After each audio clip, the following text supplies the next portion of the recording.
It, it better fucking work. I think I'm already recording. Oh, snap. Yes, you are. But yes, I freaking I don't want to say wasted because I got to speak to you, but I'm just gonna say it. I wasted 45 minutes last time speaking to you with I got to hear you, Terrible, but everybody else got nothing. There was no sound. terrible internet connection things, brother. It wasn't internet connection things, it was your microphone. Matt, this is not a blame game, okay? This is not a blame if it game. was your I'm trying to, if it was your microphone, it was your microphone, and that's it. you know, I'm actually new to this podcast thing, man. Trying to find my feet, Matt. Trying to find my Fair feet. enough, dude. Fair enough. What's happening with you, man? I felt like How's it going? I felt like a good coach but a bad friend because we haven't been speaking. But life is crazy Why I feel like a bad friend, bro? Don't, because we haven't don't, been don't speaking, say dude. that. Outside of check-ins, I feel like you message me and then I respond like 72 hours later. Bro, if there's anything about adult relationships is that um, you should be well within your rights to be living life and check in when you need to. I don't take it Yeah, personally. for sure. But the thing is that I want to speak to you. It's not like I'm like, I'll speak to this guy later or whatever. Fucking loser. It's like I Uh, want to speak to you. It's just time, bro. bro, I'm super chilled, man. As long as you're doing all right, that's my main concern. If I'll Do, be more, oh, I'll be upset. Yeah. yeah. No, go ahead. No, I'm saying You're I'd the be star upset here. if you were going through something and you're struggling and you're not speaking to me. I don't care if you're good. If you're good, go on, do your thing, stay happy, do what you're doing. But if you're not doing well and you're not contacting me and you're not reaching out, that's when we have beef. Dude, actually a good attitude to have. I like that. Yeah, I I don't like need that. you Fair when you're enough. doing well. I don't need you when you're doing well, bro. Live See, your that's why best you're a life. good friend, which is why I want to speak to you. But dude, I can't tell you like how weirdly stuff tends to work out Yeah, because the last time we did this, I was like, actually in prep and planning to do that show. has And something changed? yeah, I told you I'm not doing the show. No, you didn't. I did, bro. I told you I'm not doing the show because now we're not relocating. Bro, the last time I saw you, Mania, you were still in prep mode. Last time we No, trained brother. together, you Mate, were still fuck, was it like that long head down. ago? Exactly. It's been like 3 weeks, bro. Oh, listen, I'm still in essence in prep mode. Nothing has changed from a nutritional cardio perspective because Yeah, I was scheduled for like a mini cut anyway that then changed into a contest prep when I got given that proposition. But remember the yeah. reason why I decided to do it, I had a plan laid out for the next 24 months. And the reason why I Mm. decided to do it was I was like, hey, we're relocating to a different country. I'm not going to get the opportunity to compete here in South Africa again anytime soon.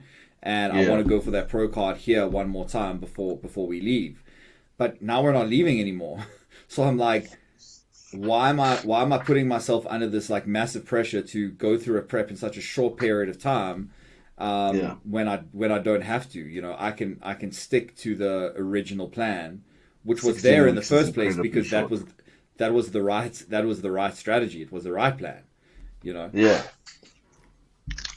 So yes, not in prep, but again, So, nothing has really changed. I'm still pursuing the mini cut.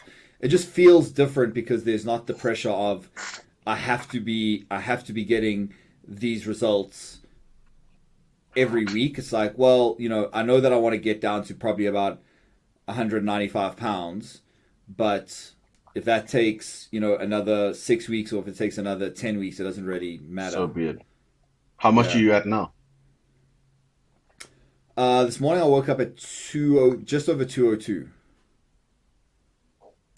You're a big boy ahead. So, and I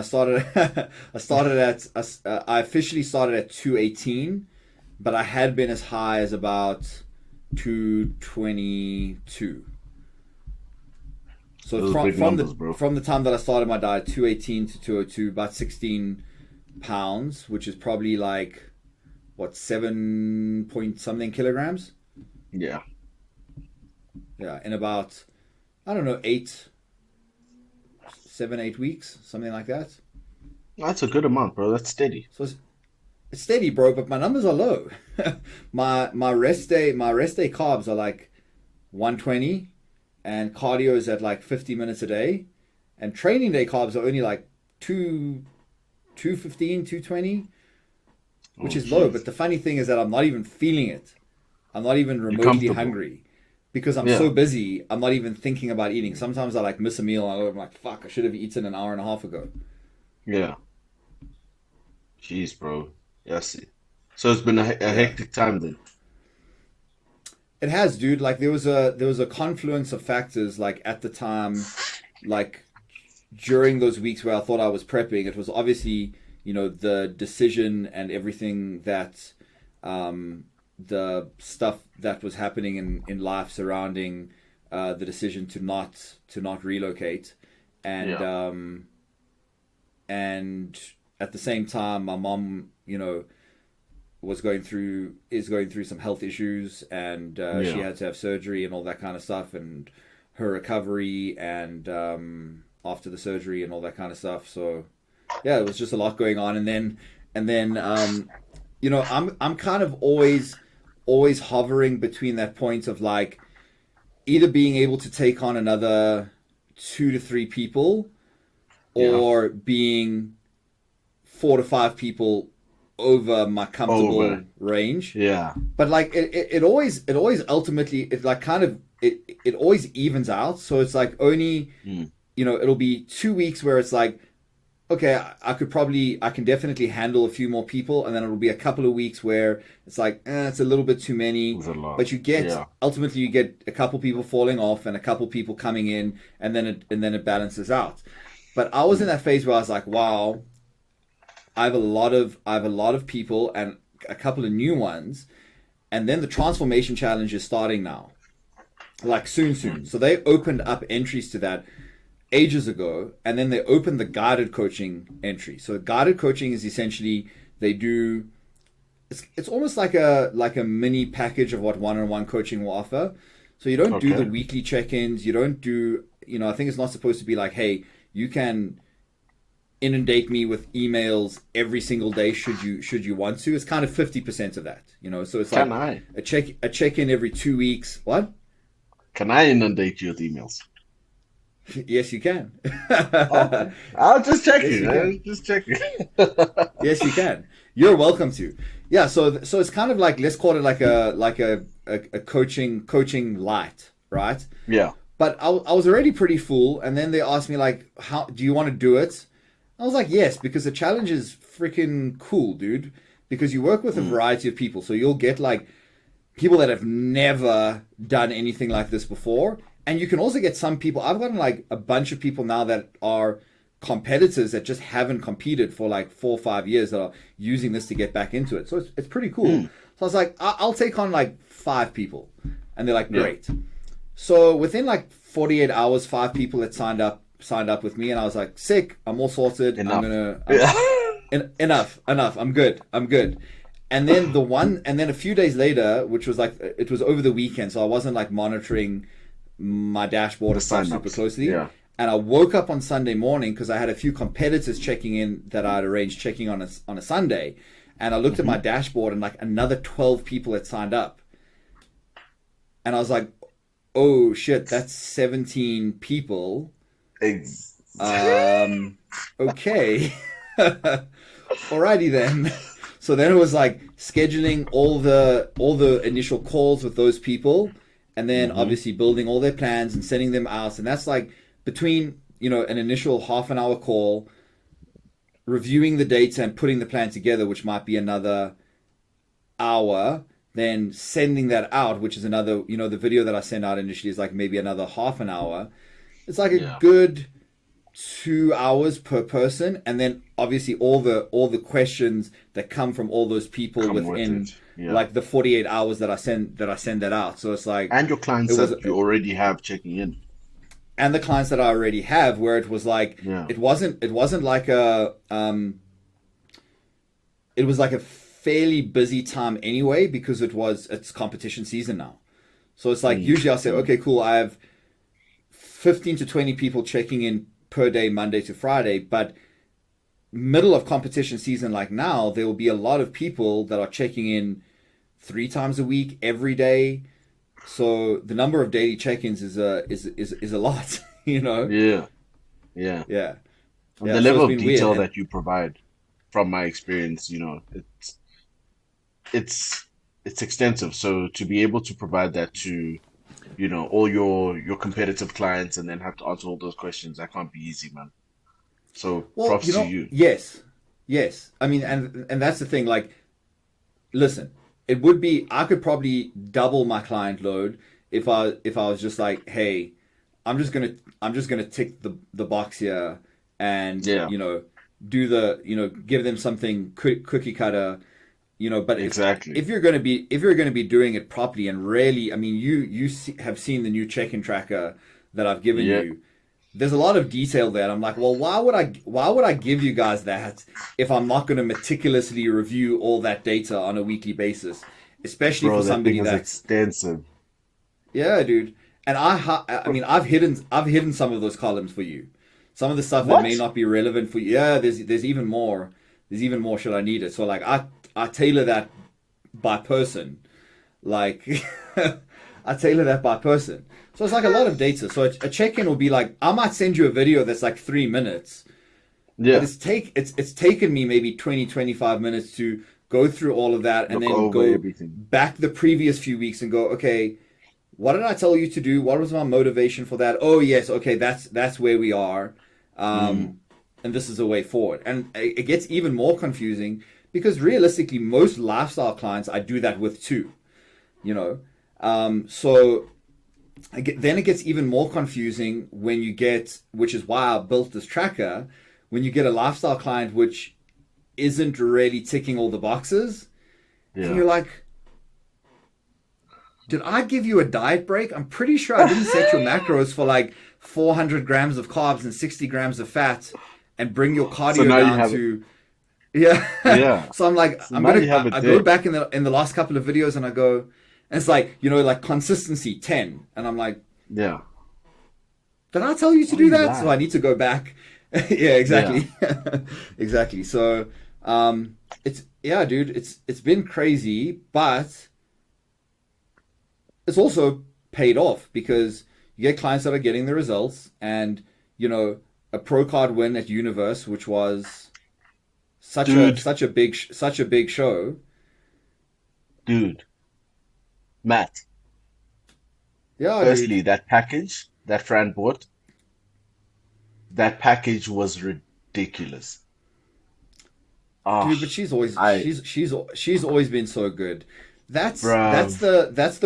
the rewarding thing, and that's why if I can just bring this back to you, if you don't mind for a second.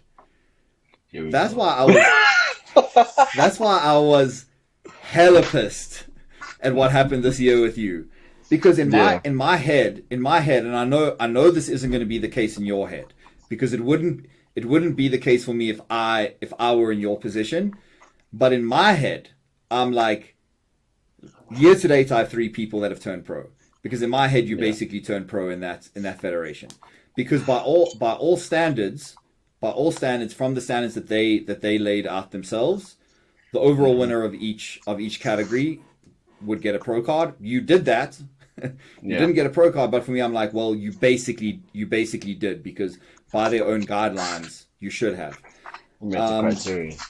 Yeah, you man. you met the criteria, and but it was, I see you and her in a very similar light, in the sense that your your potential is so clear to everyone, and particularly as a coach who's like looking at somebody when I first see you and assessing the potential in physique, you're gonna know within 30 seconds if somebody is pro potential. And when I saw you and when I saw her, I had the same reaction, which was, I told you guys, it's a matter of time. That's all it is. It's just a matter of time. It could be a Start the year, message, bro. it could be 3 years, but it's a matter of time. That's it. Yeah. You know.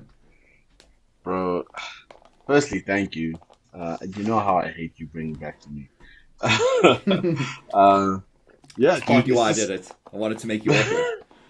yeah, to make me uncomfortable. It's fine. I get Yes. used to it. I get used to being uncomfortable very quickly. Um, yeah, dude, I just think for me, like I said, bodybuilding is the one thing I feel like I've been quite good at. Um, Quite especially good. at the level Arnold that, Classic champion. I'm quite good. yeah, nothing's been done yet, bro. The bar's high. You're looking at these 21, 22, 23-year olds coming into the mix, and you see the potential they have. You see the standard of physiques. I mean, now people aren't winning by miles. You know, the gap between first and second isn't huge. The gap between first and second Mm. and third and fourth is this big, So to be at the top, and that's the only place I really want to be, um, that's what it's gonna take, you know. Uh, and I feel like I can get somewhat to a fairly decent level in the sport, and I want to be able to achieve that, So I'm excited. I'm really excited to be doing it with you. I I see what you do. I see how much you give. I've seen the check-in sheet that you provided, and yeah, Like, man, if anything, God damn, do you it's really gonna need be all good. this? Yeah, dude. When I first saw that, I closed it. So I scrolled, and I was like, mm-mm, I need a moment. Dude, Yeah, bro, it's gonna be good. the data is so important. If anyone tells you they can coach you correctly without that, because I was asking for most of that information anyway. I gave Mm, you all that stuff to put into your personal notes every week.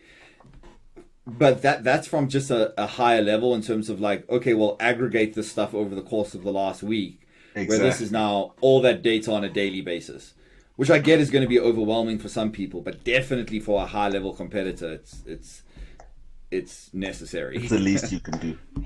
Yeah, it's necessary. It's necessary. But Yeah. So yes, tell me, dude. Yeah, go I ahead. want to know from a coaching standpoint, how does it feel? I don't know what your coaching history looked like. I believe you are ridiculously underrated in terms of what you do and what you're capable of. So how does it feel, turning a few athletes pro, making them compete at some of these elite level shows, and also having athletes that are so far away, time zones and not being able to Mm. see someone in the flesh. It's very different. It could be a matter of lighting that makes a physique look completely different. So how's that been for you? Well, that's a shit, dude. That's a fucking good question. So number one, I think I'm probably underrated here in South Mm, Africa.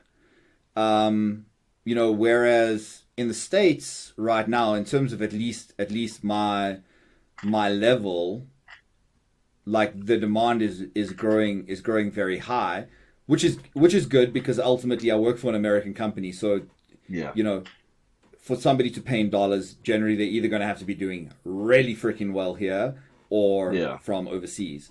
But yeah. the turning people pro thing, I think it's not to disrespect anyone that does turn pro here, but it is to a certain extent a bigger deal for me when it is somebody in the US at a show like Mm, like this weekend at Universe, because that is one of the biggest shows, bigger shows. Yeah. yeah, biggest amateur shows in the world. The Hmm. lineups are massive. What you could probably do, and again, no disrespect to anybody here, but if you're just looking at that bikini division, you could probably take the top 5 or 6 bikini athletes in any of those categories, and most of them would beat any of the girls that are winning here.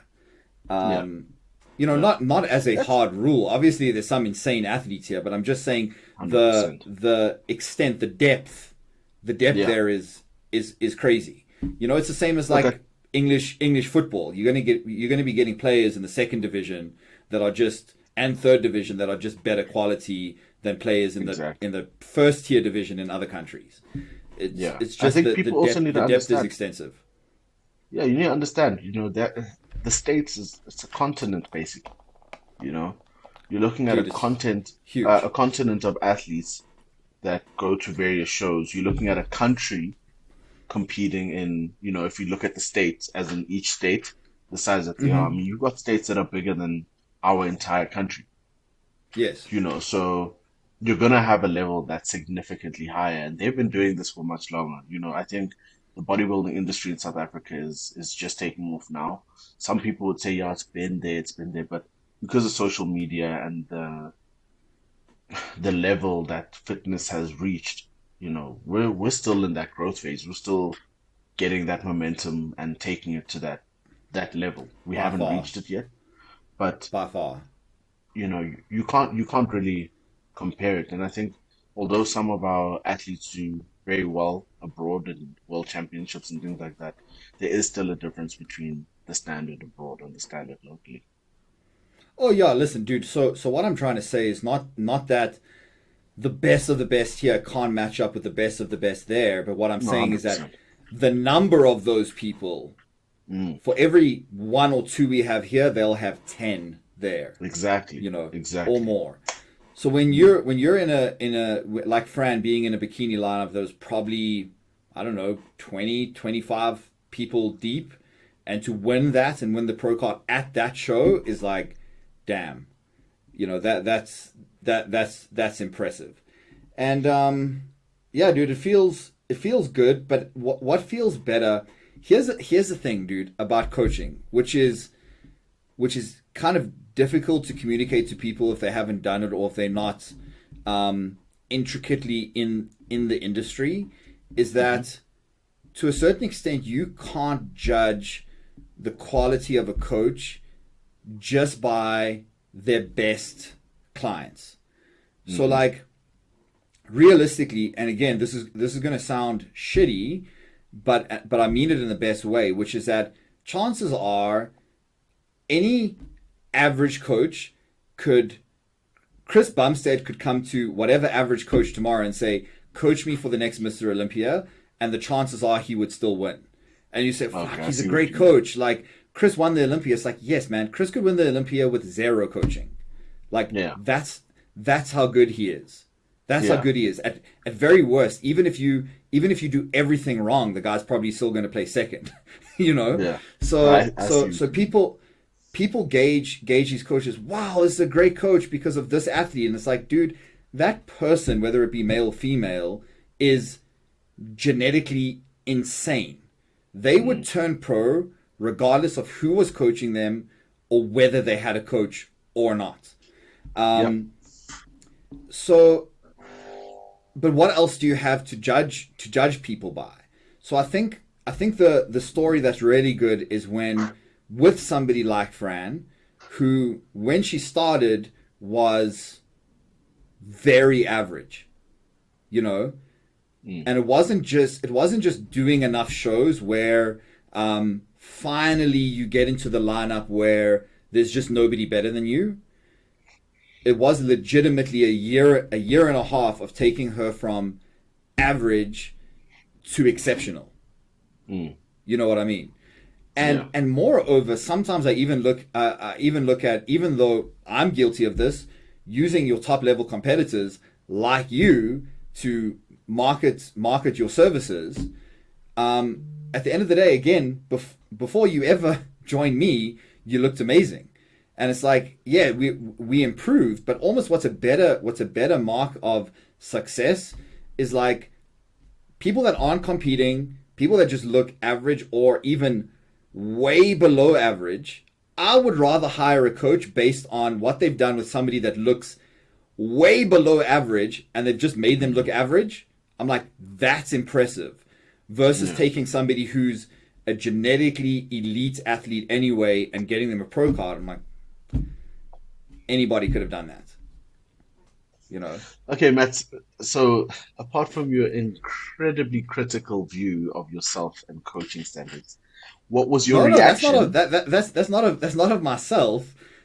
That's not of myself. Yeah. All I'm saying is, say for example, Bianca. Okay, Yeah.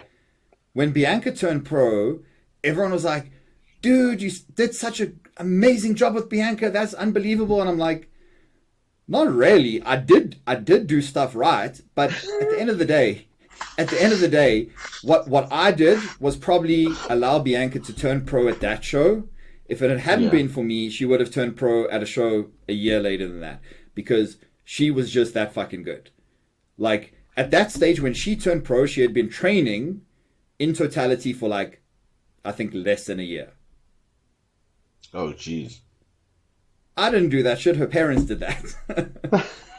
You know what I mean? I Because get of you. me, maybe it happened. Maybe it happened sooner than later. Yeah. But it happened because she just had that potential.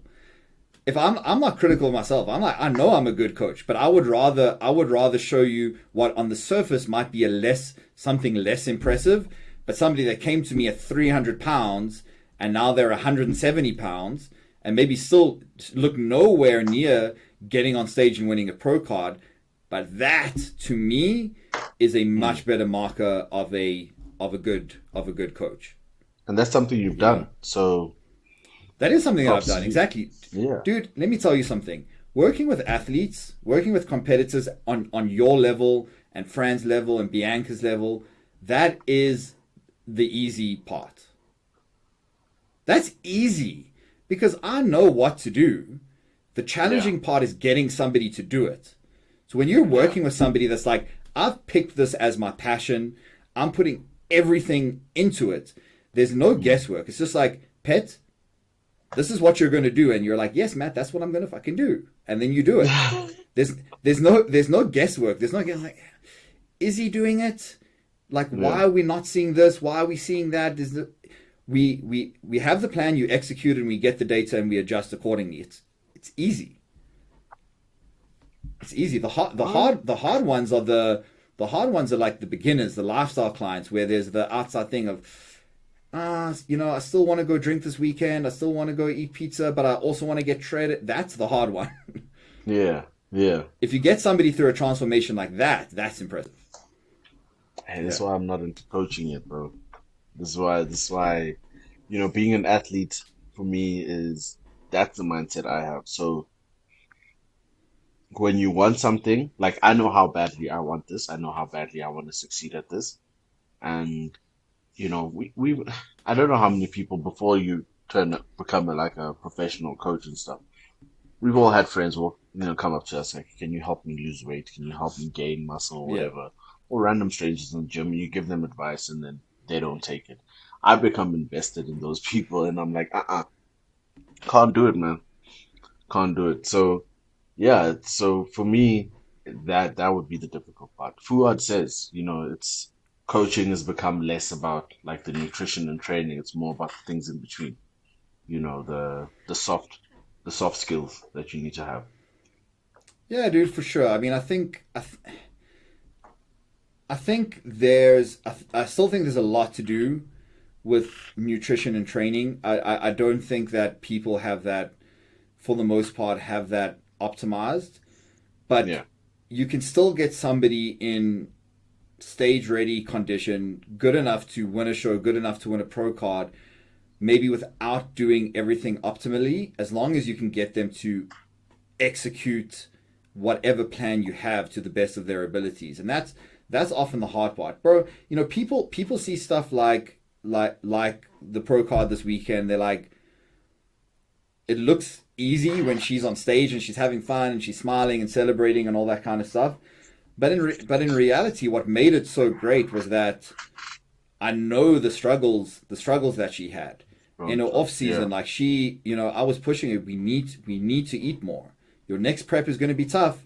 yeah, If you're not eating now, you need to reverse properly. It's going to be tough. It's going to be tough. And then, you know, she had some health issues. There was debate about, you know, was she ever going to compete again? yeah. I And saw that on her I story. Yeah, yeah, and I said to her, just give it one more season, but pick the shows where it's going to be relevant to you. Don't try and turn pro in an open lineup. Go somewhere where it's four masters, 35 yeah, plus, 40 plus, compete in those shows. And then she was like, she doesn't want to fly to the other side of the country. You know, it's expensive and all that kind of stuff.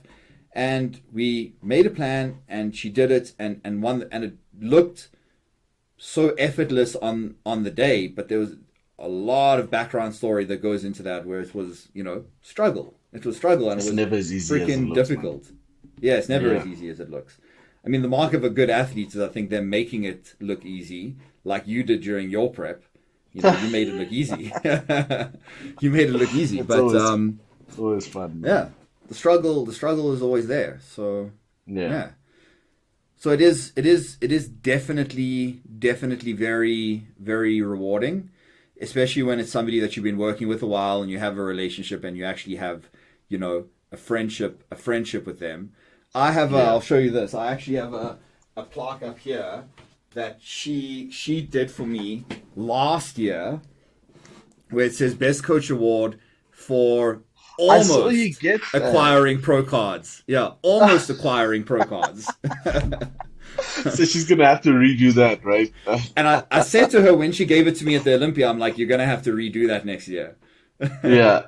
And now I'm sure she's got a plan. She has to. Yeah, yeah, yeah. So it was cool, man. Oh, It was that's cool. awesome. But how's your off season going? I think we're about to tick into that uncomfortable point now. Holding 80 at the best. Like I showed you the pictures. I'm holding 80 kilos at the 80 kilos, what, 165 pounds? 170? I don't know. 80, 176. 176. Yeah. All right, awesome. Yeah. See how So quickly I do 170. that math now. Dude, dividing and multiplying by 2.204 was it's a bit of a That's tricky one, basically but what yeah. my job is at this point. Just multiplying, dividing by 2.2. Yes, dude. Yeah, so it's gonna start reaching that uncomfortable point. I do shoots and stuff. I like looking aesthetic. I like looking not I don't have to be shredded, but I like looking like fairly tight. And I know that that's gonna have to, not disappear, but taper off quite a bit. So I have to get comfortable with that as comfortable, more comfortable than I was with it last time. Uh, and I think that it's gonna breed the right result. I don't see you as getting as soft as you were last off season, Yeah, for a variety of reasons, but I also just don't think there's a need to, yeah, because you that's great you news. you do have no, listen, I mean, it's not like you're going to be shredded, but at the same time it's like you have that structure where 5 kilograms more muscle looks like 10 kilograms more muscle on you, you know. So small changes will be enough. And just looking at how you've progressed already, like, you're going to reach that point. Like, I know it seems like aggressive now and we're adding in a lot more food, but you're going to reach that point where it's like we're over that threshold, and we kind of get to that point where we're seeing, 0.5% up per week every week without necessarily having to bump that food up regularly, Yeah. you know. Look, it's what it takes, right? At the end, like you guys, it's what it takes. Like I'm comfortable with that, with that fact. I think, how I feel isn't as important as what I want to do. I'm Yeah. more than willing to feel like shit essentially for however long it takes, knowing very well that we're taking ourselves in the right direction. It's just par for the course, and that's what helped me get through prep. It's like when we had the difficult push, I was like, regardless of how I feel about this is what it takes to get to where we want to go. So let's just do it. So I'm definitely looking forward to the results. I'm looking forward to seeing what we can achieve. Um, I'm Still seeing it staying seeing it active. already, bro. When you Yeah. compared 80 kilograms last year to 80 kilograms this year, I was Bro, like, that was this year. damn. That Well, was yeah, March, okay, bro. earlier this year, yes. Yeah. I was like, when I realized the date, because I was expecting to go back to 80 kilos and I was like, oh, that's gonna be last year. And I looked at my weight tracker from my scale. It Yeah. was like, no, 80 kilos was in March. So you Snap. went back to those pictures and you're like, damn, that's a very different 80 kilos. That's a very different 80 kilos, bro. So we're doing something Yeah. right. Oh, for Um, sure, man, for sure. I'm so so glad you said yeah. that thing about just doing what it takes. There, I don't know if you've noticed this like thing that's come up. recently, or maybe I'm just noticing it more recently. But people seem to have this perception that there's, because like on social media, whatever, Instagram, TikTok, it's always like, I guess the connotation when people are putting out this content and doing these reels is that like there's a hack to lose fat and there's a hack to build muscle to make it like painless. You know what I mean? Like do all of this, achieve your goals without the sacrifice. And I understand the mentality of like putting strategies into place to make things a little bit easier or attainable or like slightly less struggle. But in Mm. people's minds, I think that's turned into them perceiving that there's a way to achieve goals without any sacrifice. Yep. And it's like, no. There's all like it swings and roundabouts, dudes, as we spoke about last time. Because I was speaking about you like tracking your macros and all that kind of stuff, and you were finding it pretty challenging, whereas obviously a lot of people would find a meal plan very challenging. But there's Yeah. swings, there's pain associated with both. It's like, all right, Yeah. I've got the meal plan, and I don't have to put any work into knowing what I need to do and execute. The pain of that is like, well, that's all I can eat. And there's Exactly. no variation and there's no freedom. With tracking macros, it's like, damn, there's actually, to make way for that freedom and variety, there's a lot more work that has to go into it. And if I don't put the work into it, then I'm just not going to get the results, you Yeah. know. Yeah. I've had So a you I've had a see, couple of I've had a couple of people this week that are like in a fat loss phase, and they're asking me, "Oh yeah, I think the way that I would like to do things." And I'm not talking about a fat loss phase like, "Hey, I want to lose 10 pounds." I'm talking about their initial instruction to me was, "I want to get stage lean, but just not compete."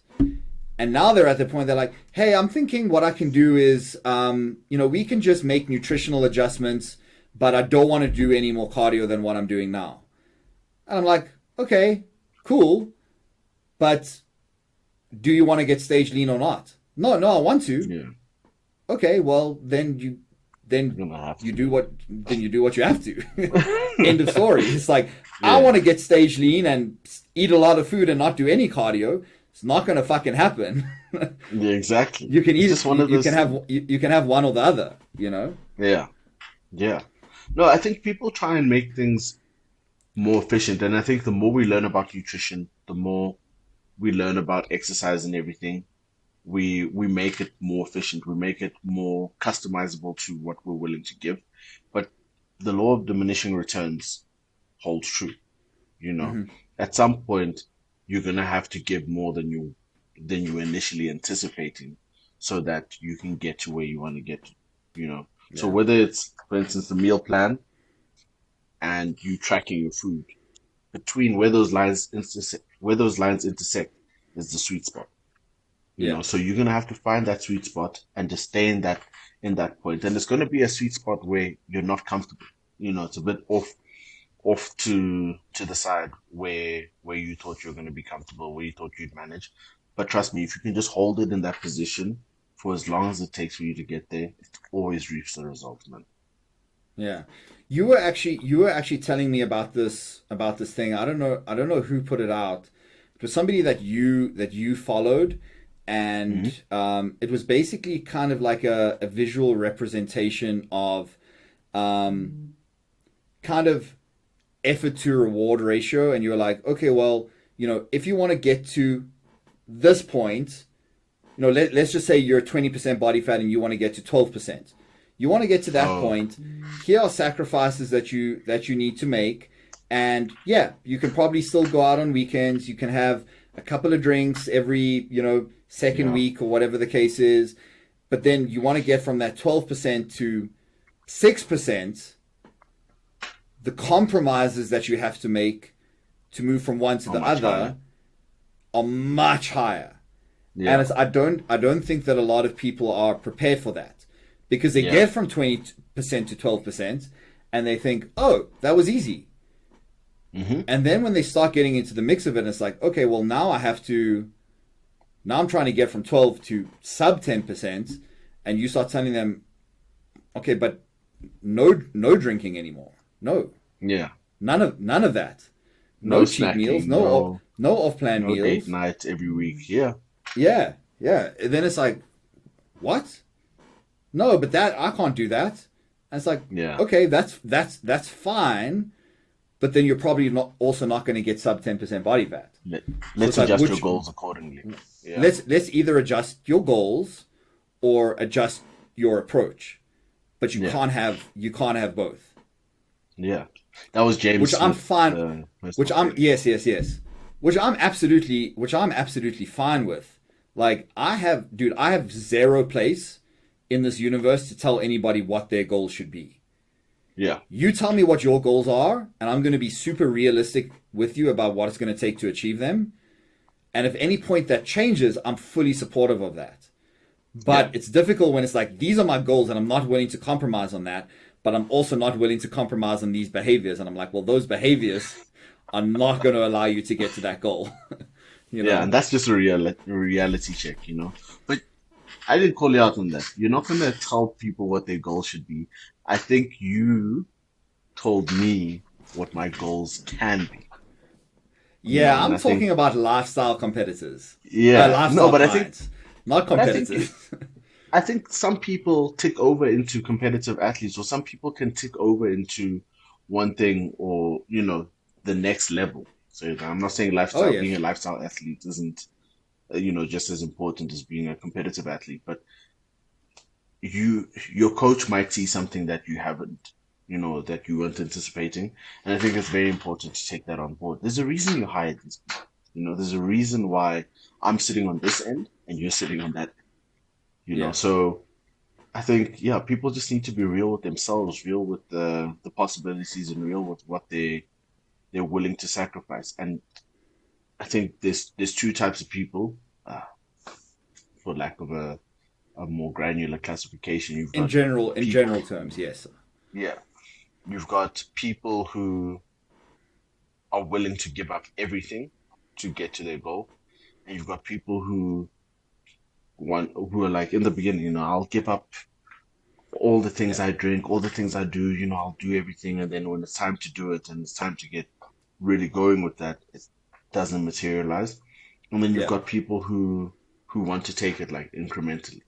Like you can take away this right now. Okay, it's going to be a bit tough. You can take away this. hmm It's going to be tough. You can take, and then once you start taking away more and more, they're like, okay, I'm not willing to have more of that taken away. And I think it's very Yes. important for people to recognize which person they are, you know, the Yeah. earlier the better.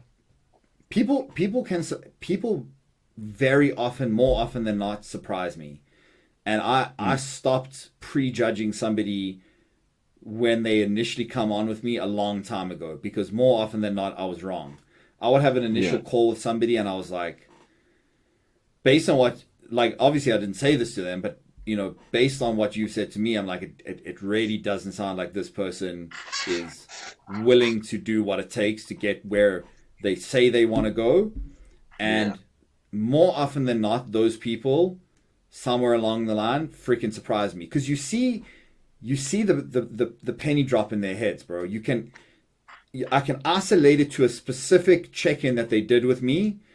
I'm yeah, thinking about this guy that I worked with for the last transformation challenge, Ruben, and he stuck with me as a one-on-one client after the challenge. But yeah, in my initial call with him, he was like very like, I'll do anything and I'll put in all the effort. And my experience before is like, people that tell you that right up front, I'm like, you don't know what it's going to take yet. yeah, And the first 3 weeks was like, yeah, I missed these sessions and I didn't do this and I didn't really track and whatever. And on the third week, I said to him, listen to me, just for one mm, week, just do everything that I tell you to do exactly as I tell you to do it. Just everything. Don't leave anything out. Do it exactly as I tell you to do it. And he was like, hmm, okay. And then lo and behold, the next week he had come back and he had dropped like 4 pounds. And I saw in his notes and he's like, I never, he said, you kept going on about consistency. He's like, I didn't understand what that meant because yeah, I was being so much better about everything than I've ever been before. So I'm like, I am being consistent. I've never put in this amount of effort. But now I see Yeah. what you're saying. It's like zero deviations on anything. I did everything you said perfectly. All my cardio sessions, all my weight training sessions, Hmm. every single, gram of proteins, carbs, and fats exactly as you laid it out every single day. He's like, now I see. Now I see. Yeah. And then, like, 4 months down the line, he's like 50 pounds down. I saw that penny drop in his head, and he was like, "Oh, when Matt says be consistent, this is what he means. That's what it Cool. means. Yeah. I'm just gonna do exactly that." And then he did it, and there we go. So in Six Sigma, this process efficiency world that I'm in, 9 to 5, uh, Yes. they speak about rolled throughput yield, right? It's the fact that if you have something running at 90% and you roll through to the next step and you succeed at 90%, you roll through the next Hmm. step to succeed. So let's take it Monday to Friday. If you're 90% every day, Monday to Saturday, you may Yeah. think you are 90% by the end of the week, you know, Hmm. but that's the average. If you take Yes. if you take the roll throughput yield, you're probably sitting at like 70% Hmm. actually, so it's very important to, if you want to see consistency, is to, and this is on different levels, right? We're not speaking, now I'm not really speaking about lifestyle athletes. I'm speaking about, this is what separates your first place at the Olympia from your second place, let's say at the Olympia, or Yeah. wherever the case The is small that margins. those fine margins, they add up over time. Yeah. And I think you can either look at it and say, okay, so if I've messed up one day, then I'm screwed for the rest of the week. Or tell yourself that if you've messed up one day, there's so many opportunities for you to get better and Yes. increase the outcome at the end. So I think it's a great, fitness is just an amazing thing in the sense that what you put in is what you get out. Oh, dude, absolutely, You absolutely. put in But one, those you those get one out those on the other small side. margins, those small margins, you're hitting the nail on the head. And going back to why I implemented that new tracker is Mm, partly to reveal that to people in a manner and a form that can't be denied. mm, So I had another client. I have another client still working with me where it's like, on the previous check-in form it was like consistency on a scale of 1 to 10, and for the most part people are, unless they just don't do anything at all during the week, correct, generally there I don't see people giving themselves less than an 8 regularly, even yeah, though most likely it is. Okay. yeah, But on that check-in tracker, he's filling out all the details like macros and calories on a daily basis. And his comments to me is, "Hey, I was really consistent this week, but I didn't lose anything." And I'm like, "Okay, you were really consistent for 5 days, but look at these 2 days, and then look at your mm, averages. And you were supposed to hit these numbers. That's put your average calories versus where it's supposed to be up by like a wait, thousand calories on average because of what you yeah, did on 2 days. So I mean mm, that might as well just be not being compliant every single day because yeah, that's what it's done to the net results. And I yeah, said more than that, you're hitting like the other 5 days, you're hitting total calories, but you're not hitting your protein. You're going way over in fats, way under in carbs on the next day, way over in carbs and way over in fats on the next day, way under in carbs, way over in fats. I'm like, try for a week. Just get it right for a week to be within 5 grams of all your macros over a 7 day period and see what happens. It's like, oh yeah, yeah, but bro, does that kind of detail matter? And it's like, yes, yeah, the detail really, really, really matters. Because when you look at a 4 month period where you could have lost 20 pounds and you've only lost 7, that shit adds up over time. So the mm, details really do matter. The fine things really do matter. yeah, dude. And I know you're talking about other people, but even for me, like, having to track the way it is, because honestly, this feels like my first like proper bodybuilding off season. Off season. My I first agree. like proper bodybuilding. Obviously, I've competed before. I've been in the off season. I've had an improvement phase, but I've never been this meticulous, right? And And I'm still structured. learning how to be as consistent as, the elite athletes. And, listening to what you're saying now and knowing exactly what I'm putting in the tracker, knowing exactly, how far off I was for protein and carbs and all of that, is that I still have room for improvement, right? So it's, hey man, this thing is easy, but it's simple, but it's not easy. There we go. There we go. But Yeah. listen, dude. At the same time, when you're in a phase like this, I think part of the practice, like almost something that's as important as all the other metrics that we look at, is also giving yourself the ability to have some freedom when it's appropriate. It's like Mm, if you're in the off season, the last thing that I would want for you is to ultimately start your next contest prep whenever that may be and come off a long period of time of still feeling restricted. yeah. I think in the off season, part of what you have to work on, another box that you have to tick, is working within parameters to give yourself enough freedom to not feel restricted, but still get the results that we're looking for. You know, Hmm. I think a productive a 100%. productive prep would be like, if your next prep is 18 weeks, 20 weeks, it would be great for the first 10, 12 weeks for you to be like, you know what, this is actually super easy because my improvement phase, I was eating a lot. I didn't feel restricted. I ate good stuff. I'm not having any cravings. I'm not hungry. I'm feeling Mm, good, you know? yeah. So it's like, and Oh, and that's 100%. that's another thing that people don't realize. Is like they have this, especially when they're in the middle of it, man. If you're in a Yeah. 20-week fat loss phase, just maybe as a lifestyle client or even as an athlete, if you're like halfway into a 20-week fat loss phase and I'm asking you, hey, let's push up cardio, let's bring down, carbs or bring down fats, and it's like, I can't do, like, no, I don't want to do this. It's like, just remember that this is literally just for a short period of time. Yeah. It's just a short period of time. Your ability to like getting to that endpoint is going to be difficult, but then your ability to maintain that in a much more sustainable, easy, flexible, free approach, the ability to maintain is like it's so much better. Much And it easier. makes me Yeah. bummed out when people bail halfway through the process because I'm like, it would have just been a little bit longer of hard work and restriction to get to the point where you could easily maintain that with all the things that you want, socializing, going out, a few drinks every now and then, some off-plan meals. You would be able to maintain where you are if you would just Mm. give it a little bit longer. But instead, the mindset is, oh, I can't get there, fuck it. And then they lose it You all. lose everything. Yeah. They lose everything. Yes.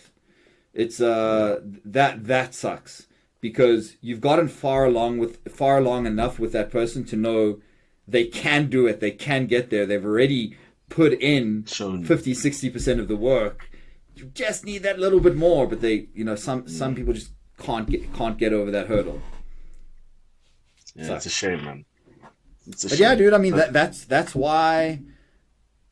why good physiques are valued so highly, is because on some innate level people know how much went into it. yeah, yeah. And I think the closer people are to seeing that process, it either scares them off entirely or inspires them to jump on board, Yeah. So it's it's awesome, man. I love the simplicity of this thing. I Yeah. it's, It is it just is. in the big view of it, it's actually a very simple thing. Yeah. It's Yeah. simple, but it's not easy. It's not easy. Simple but not easy. There you go. I think that's a good point to wrap it up on. We've almost been speaking for an hour already. It's so easy. So easy, Hey, bro. So easy. that You was a make it good chat. easy. That was a Bro, good you one, put this man. in. You put this into perspective for me too, man. I think I a lot of the things you said, I definitely want to work on for myself. I think it's going to be a fun off season, and we've only really been going for what, like 4 weeks now. Yeah, fun and productive.